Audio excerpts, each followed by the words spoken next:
Bonjour, bienvenue dans ce nouveau JT, retour sur l'actu. Moisson. La canicule de ces derniers jours a accéléré la maturation des orges, prenant un peu de court les entreprises de travaux agricoles et les CUMA, d'autant plus que les foins ne sont pas encore terminés.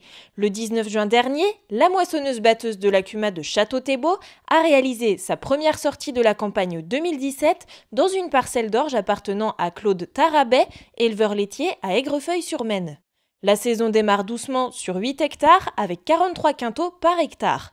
Une récolte qui n'est pas élevée, mais qui reste conforme à ce que l'éleveur attendait, compte tenu de l'itinéraire très allégé qu'il a adopté. Ailleurs, les premiers échos laissent présager une récolte moyenne, avec peu de pression, des maladies et quelques parcelles ayant souffert du gel.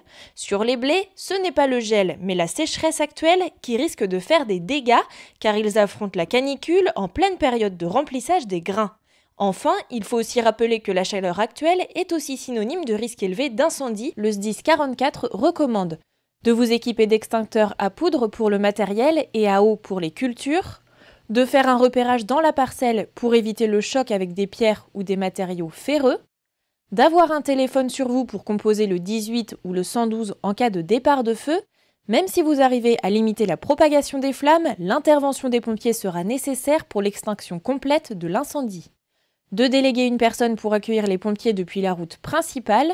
Le SDIS 44 vous recommande également de donner le maximum de précision sur le lieu et les caractéristiques de l'incendie lorsque vous appelez les secours. Indiquez s'il y a des points d'eau à proximité.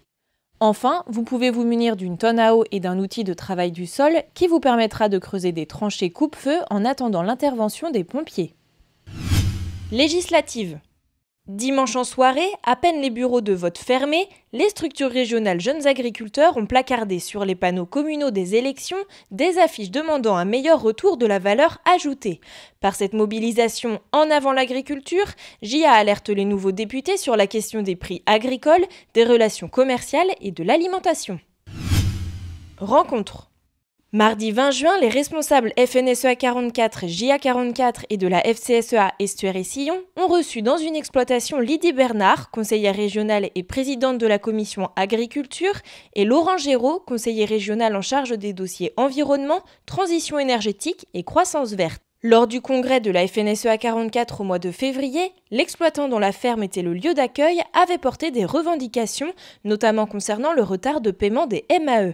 Une rencontre avait alors été convenue avec les représentants du conseil régional. Ce mardi, les responsables syndicaux attendaient plus de ces échanges. Innovaction. Donc c'est du maïs en silage qui est implanté derrière un couvert classique. Pas d'engrais chimique, il n'y a eu que des fumiers des lisiers, pas de 1846.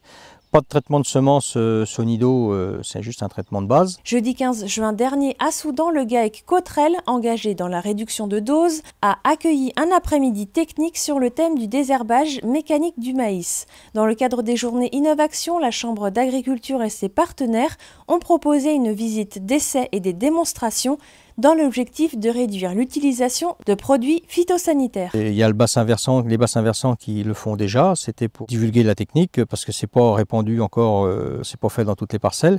C'est assez technique, c'est assez difficile, on a besoin d'être encadré.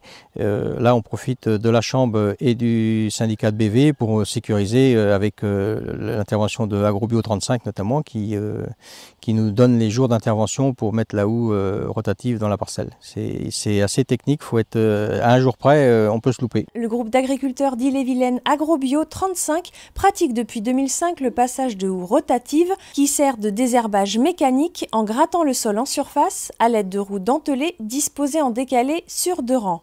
La CUMA Labru de Fercé, qui a réalisé une démonstration de binage, s'est équipée depuis 2013 d'un combiné de semis céréales avec autoguidage RTK.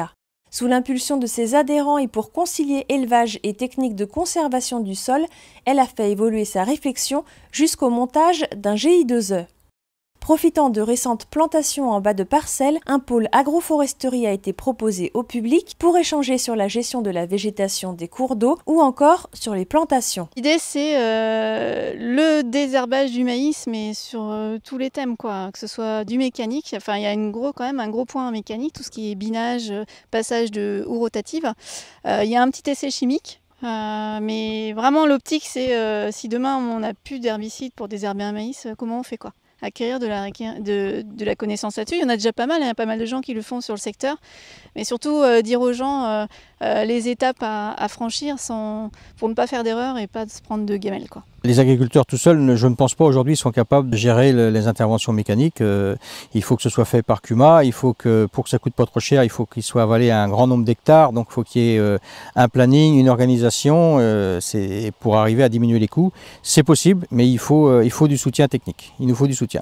En attendant le verdict de la moissonneuse, contactez le groupe Culture et Fourrage pour tout renseignement.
C'est terminé pour cette semaine, rendez-vous vendredi prochain.